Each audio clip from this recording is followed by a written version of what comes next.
Olá, bom dia para você, seja bem-vindo e bem-vindo nessa quarta-feira, já é dia 1º de dezembro.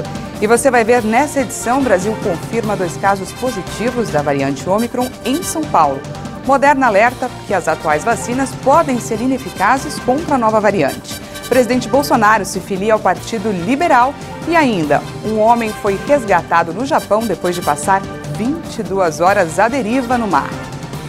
O presidente Jair Bolsonaro oficializou ontem a sua filiação ao Partido Liberal. O evento teve a participação de 15 ministros do governo federal, membros do 2º escalão, parlamentares aliados e 2 governadores. O presidente da Câmara dos Deputados, Arthur Lira, do PP de Alagoas, também compareceu à cerimônia.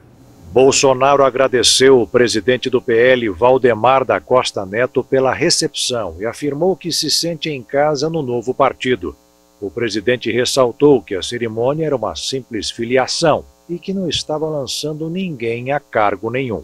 É um governo que procurou se compor com pessoas para servir não a grupos ou uma pessoa, a servir a todos.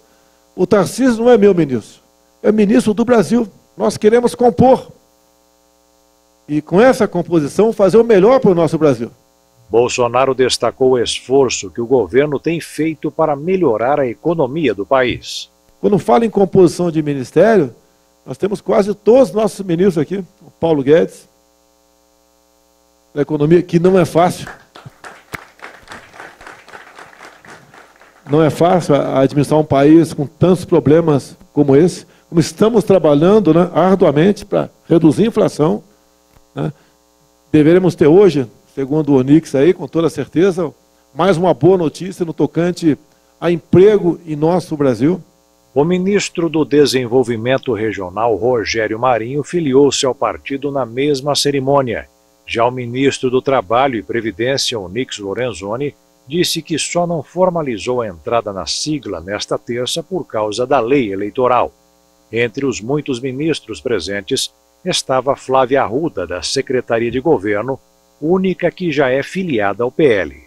Bolsonaro começou sua vida política no Partido Democrata Cristão em 1989, quando foi eleito vereador da cidade do Rio. Ele ficou no cargo por 2 anos e em 1990 foi eleito para seu primeiro mandato como deputado federal. Em 93, o PDC se fundiu com o Partido Democrático Social e deu origem ao Partido Progressista Reformador. O presidente ficou na legenda por 2 anos, até 95, quando o partido também se fundiu ao Progressista e também formou o Partido Progressista Brasileiro. Naquela época, Bolsonaro estava em seu 2º mandato como deputado federal. O PPB foi o 2º partido que Jair Bolsonaro permaneceu por mais tempo, tendo cumprido nesse período seus 2º e 3º mandatos como deputado federal. Bolsonaro decidiu deixar o PPB e foi para o PTB, quando estava em seu 4º mandato na Câmara. Jair Bolsonaro teve uma breve passagem pelo PFL. Posteriormente, a sigla virou DEM e agora aprovou sua fusão ao PSL para virar União Brasil. O PP foi o partido no qual Bolsonaro permaneceu mais tempo, ficando ao todo 11 anos. Para seu 7º mandato seguido como deputado federal, Bolsonaro trocou o PP pelo PSC. Apesar de ser uma sigla menor, o então deputado já mirava o cargo no Palácio do Planalto. Bolsonaro assumiu a presidência da República pelo PSL. Menos de 1 ano após chegar ao Planalto, o chefe do executivo anunciou sua saída da legenda. Durante este período, Bolsonaro tentou fundar uma legenda própria, o Aliança Brasil, mas não conseguiu validar nem 1/3 das assinaturas exigidas pelo TSE. Após a filiação, a expectativa agora é se o presidente vai confirmar ou não a candidatura à reeleição. Durante o evento de filiação ao PL, o presidente Bolsonaro afirmou que espera que conta com a aprovação do ex-ministro André Mendonça para a vaga no STF. A sabatina está prevista para acontecer nesta manhã na Comissão de Constituição e Justiça do Senado. Tudo, quase tudo, né, depende do parlamento. Em grande parte, o parlamento tem jogado junto com o Poder Executivo. Isso é muito bom. Quando se fala em Poder Judiciário, tem a ver conosco também, sim. Amanhã está previsto a sabatina do nosso indicado André Mendonça. Espero que ele seja aprovado o nome dele.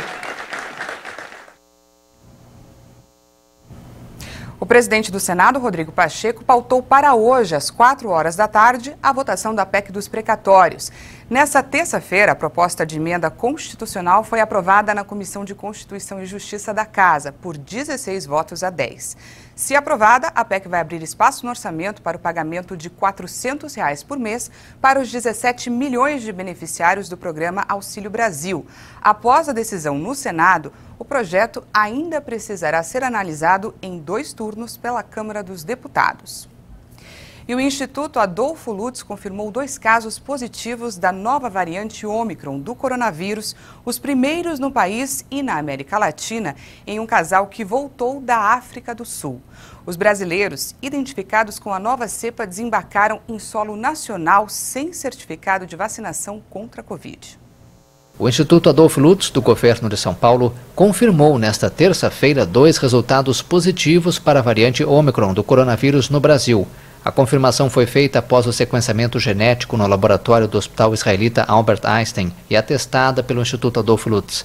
A variante foi encontrada nos testes de 2 passageiros vindos da África do Sul. São os primeiros casos no país e na América Latina. Ambos tiveram resultado positivo em exames de PCR coletados no laboratório do Einstein, instalado no Aeroporto Internacional de Guarulhos, em 25 de novembro.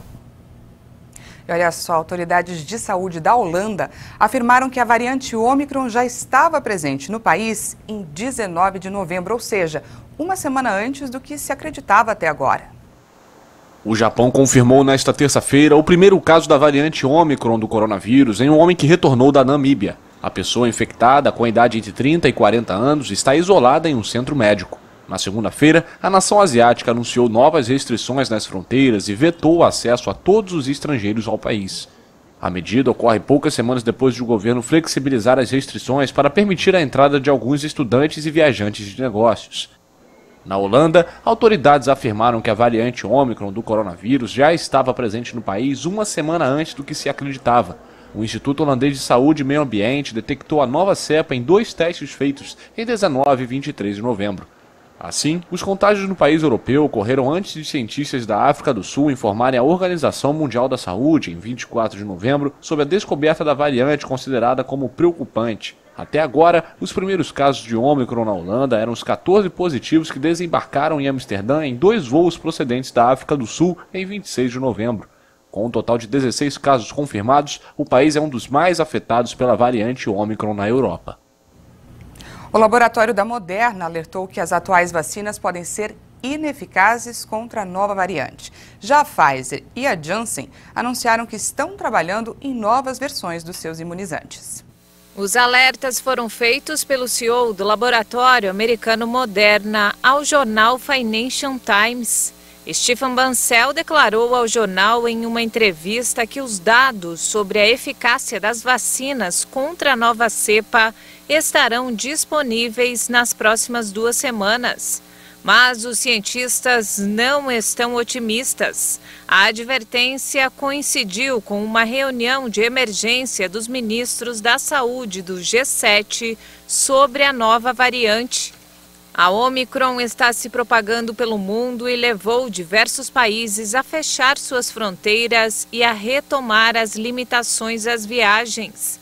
A Organização Mundial da Saúde afirmou que a variante representa um risco muito elevado.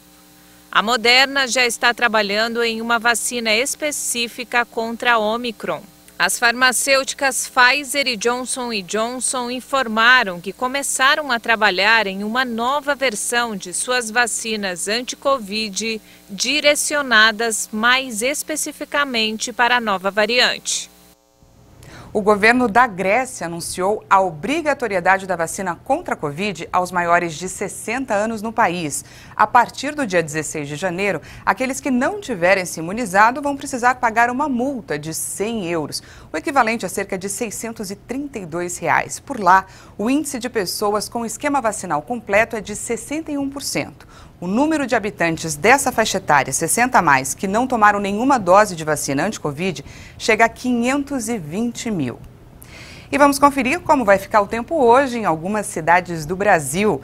Em São Paulo, a máxima prevista para essa quarta-feira é de 27 graus. No Rio de Janeiro, a máxima é de 26, mas por conta do aumento de nuvens carregadas, pode chover a qualquer hora do dia.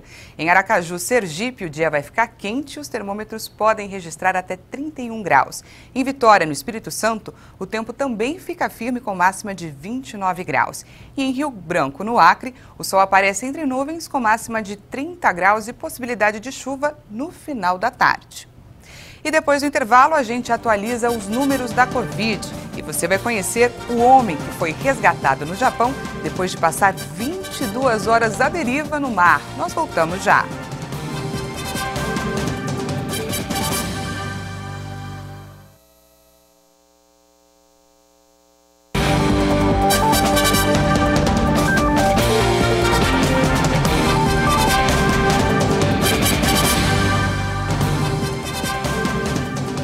Estamos de volta, agora são 8 horas e 45 minutos no horário de Brasília. E em Brasília, a Confederação da Agricultura e Pecuária do Brasil organiza uma corrida para ajudar famílias afetadas pela pandemia. A ação é uma iniciativa do movimento Agrofraterno. No próximo dia 12, o Eixo Monumental de Brasília estará repleto de atletas pela solidariedade. A corrida Agrofraterno foi organizada pela Confederação da Agricultura e Pecuária do Brasil e tem o objetivo de arrecadar cestas básicas e recursos financeiros para ajudar famílias atingidas pela pandemia. Chegando a esse final de ano, nós resolvemos lançar a primeira corrida do Agrofraterno. Essa corrida de rua, que a inscrição será toda ela revertida para a compra de mais cestas de alimentos para o final do ano, é uma forma de agradecer. Agradecer pelo bom resultado do agro, apesar das dificuldades, apesar da pandemia. O Brasil se sustentou muito através do produtor rural, da agroindústria, da agropecuária brasileira. A corrida terá 3 categorias: masculino, feminino e pessoas com necessidades especiais. E será realizada em 2 percursos, um de 10 e outro de 5 quilômetros. As inscrições devem ser feitas pelo site corridaagrofraterno.com.br. As doações e os valores arrecadados com as inscrições serão revertidos para ajudar as famílias carentes. Além disso, os vencedores serão premiados com valores de até R$4 mil. São 6 mil vagas, corra rapidamente.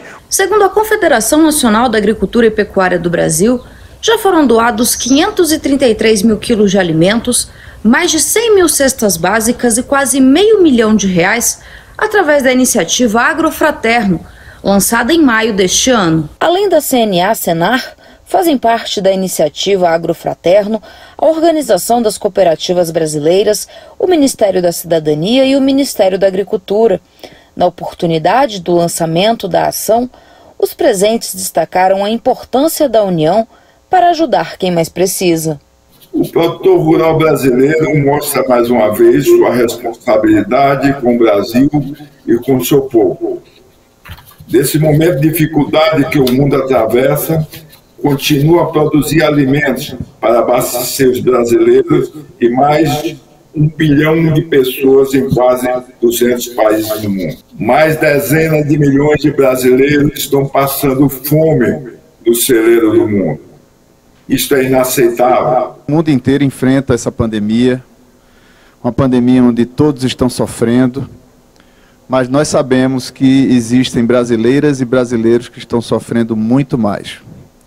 Trata-se justamente das pessoas em situação de vulnerabilidade, aqueles que, de fato, muitas vezes impedidos de ganhar o sustento de sua família e encontram-se, geralmente, em desespero, sem nada na geladeira, como bem constatou nosso presidente Jair Bolsonaro. A iniciativa Brasil Fraterno, potencializada aqui no Agrofraterno, um dos primeiros parceiros dessa iniciativa, fruto de uma conversa minha com a ministra Tereza Cristina, e que teve o abraço de imediato do nosso presidente João Martins, de toda a CNA, através de suas federações, de todo o sistema que representa o agro do Brasil, da OCB, através das cooperativas, e no somatório do esforço de cada um.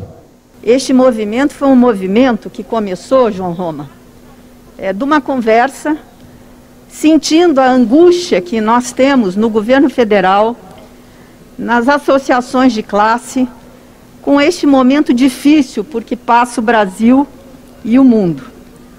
E vendo aí os nossos irmãos com dificuldades, precisando de cestas básicas para o seu dia a dia, o que o governo pode fazer às vezes não é suficiente, mas o que cada um de nós pode fazer é aquela história do beija-flor apagando incêndio. Se todo mundo levar uma gotinha, você consegue apagar esse incêndio.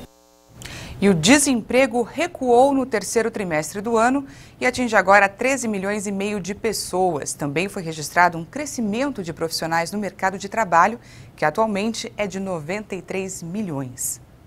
A taxa de desemprego caiu para 12,6% e agora atinge 13 milhões e meio de trabalhadores no terceiro trimestre.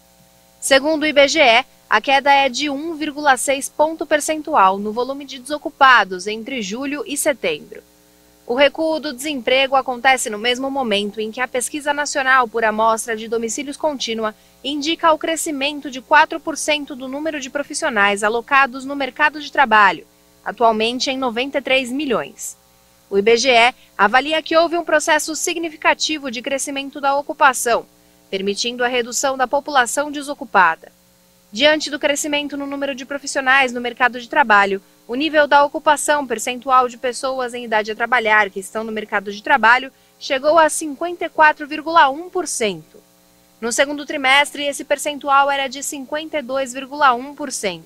O aumento na ocupação está relacionado principalmente com as atividades de comércio, com 1,2 milhão de trabalhadores a mais, na indústria, construção e serviços domésticos. A pesquisa mostra ainda que a informalidade responde por 54% do crescimento da ocupação no período entre os meses de julho e setembro deste ano. Neste segmento, os empregados do setor privado sem carteira assinada somaram 11 milhões e 700 mil pessoas. O Brasil registra 2.882 mortes por milhão de habitantes. Vamos conferir os números da pandemia no país. O Brasil contabilizou mais 305 novas mortes por Covid-19 de um dia para o outro. Agora são 614.681 vítimas da doença no país. O governo também registrou 9.710 novos casos em 24 horas. São mais de 22 milhões e 94 mil diagnósticos de coronavírus confirmados desde o início da pandemia. A média de mortes está em 231 vítimas por dia. Segue abaixo de 300 pelo 31º dia seguido. Com uma variação negativa de 6,21% em relação a 2 semanas atrás, a curva volta a apresentar tendência de estabilidade. A média móvel de casos indica 9.182 novos registros diários, com uma diminuição de 13,13% em relação a 2 semanas, apresenta a tendência de estabilidade. No cenário que mostra a evolução da doença por regiões, 8 estados apontaram alta: Amapá, Amazonas, Bahia, Ceará, Maranhão, Paraíba, Rondônia e Roraima. Já em estabilidade, agora estão 9 estados: Alagoas, Espírito Santo, Mato Grosso do Sul, Minas Gerais, Pará, Pernambuco, Piauí, Rio de Janeiro, Rio Grande do Sul. 8 estados apresentam queda: Goiás, Mato Grosso, Paraná, Rio Grande do Norte, Santa Catarina, São Paulo, Sergipe e Tocantins. Não divulgaram os dados o Acre e o Distrito Federal. E agora vamos falar sobre a vacinação. O Brasil chegou a 309.486.000 doses de vacinas aplicadas.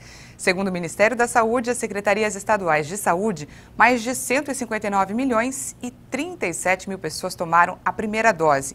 Isso representa 74,55% da população, enquanto mais de 133.911.000 brasileiros tomaram a segunda dose ou a dose única, o que representa 62,78% da população. E a dose de reforço já foi aplicada em mais de 16.537.000 brasileiros, 7,75% da população. Os estados com maior porcentagem da população completamente imunizada são São Paulo, Mato Grosso do Sul e Rio Grande do Sul. O processo para autorizar o primeiro tratamento oral contra a Covid-19 nos Estados Unidos está avançando. Os comprimidos são do laboratório Merck. O Molnupiravir, já licenciado no Reino Unido, promete reduzir em 30% a taxa de hospitalizações e mortes em pacientes de alto risco quando tomado logo após contrair o vírus. Há esperanças de que o tratamento seja mais eficiente do que anticorpos monoclonais ou vacinais, porque não tem como alvo as proteínas em constante mutação na superfície do vírus. Mas o comitê expressou preocupação sobre outros possíveis efeitos colaterais, além de diarreia e tontura, danos ao DNA que podem levar ao câncer ou prejudicar os espermatozoides. A Agência de Alimentos e Medicamentos americana disse que esse efeito foi insignificante em estudos realizados com ratos. Os Estados Unidos devem conceder uma autorização de uso emergencial em breve.